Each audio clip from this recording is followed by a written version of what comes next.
আঘাত দিয়ে নয়, আঘাত সহ্য করে বেঁচে থাকাটাই জীবন।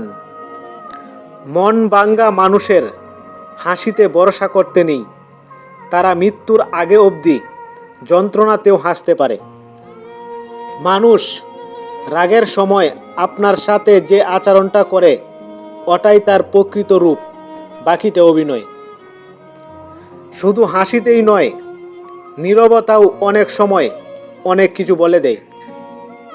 আজকাল হাসতেও ভীষণ ভয় করে, কারণ বেশি হাসলে যে কাঁদতে হয়। কখনো কাউকে ছোট ভাববেন না, কারণ একটা কথা সবসময় মনে রাখবেন, 5 টাকার কলমও কিন্তু 5 কোটি টাকার চেক লেখার কাজে লাগে। যত দিন যাবে তুমি ততই বুঝতে পারবে যে পৃথিবীতে প্রয়োজন ছাড়া কেউ আপন হয় না। 10 বছর লেখাপড়া করলেও আপনি সেই শিক্ষা পাবেন না 10 মিনিট খারাপ সময় আপনাকে যে শিক্ষা দিবে। কার জন্য কি করেছেন তার হিসাব কেউ রাখবে না, কি করেননি সেই হিসাবটা সবাই ভালো করে রাখতে জানে। 18 থেকে 25 বছর পর্যন্ত তুমি জীবন থেকে অনেক কিছু হারিয়ে ফেলবে, প্রয়োজনে মিলিয়ে দেখতে পারো। নিজেকে শক্ত করে গড়ে নিও। এই শহরে খারাপ পরিস্থিতিতে কেউ পাশে থাকে না। বেঈমান আর স্বার্থপর লোক কখনো নিজের ভালো ছাড়া অন্যের অনুভূতি বুঝে না। আবেগ মানুষকে কাঁদতে শেখায়, আর বাস্তবতা মানুষকে নতুন করে বাঁচতে শেখায়। আপন ভেবে সবাইকে মনের কথা বলবেন না। হয়তো এমন একদিন আসতে পারে যেদিন আপনার কথা দিয়ে আপনাকেই আঘাত করবে।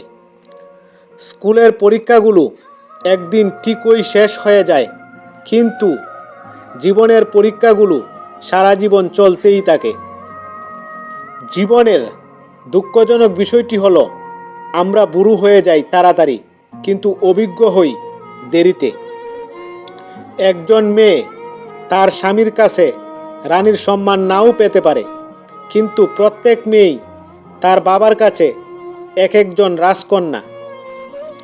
শ্বশুর বাড়িতে একটা মেয়ে কতটা অসহায় সেটা যদি পুরুষেরা বুঝতো, তাহলে স্ত্রীকে কষ্ট না দিয়ে সবসময় আগলে রাখত। আমার মা শিখিয়েছেন, নিজে কষ্ট পাবি কিন্তু কাউকে কষ্ট দিবি না। সুখের ভাগিদার অনেক হলেও কষ্টগুলো খুব একান্তই। না পারি কাউকে বলতে, না পারি চিৎকার করে কাঁদতে।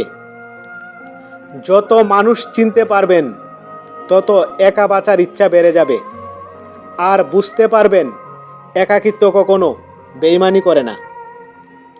একটু আড়াল হলেই বোঝা যায় নিজের অস্তিত্ব অন্যের কাছে কতটা মূল্যহীন।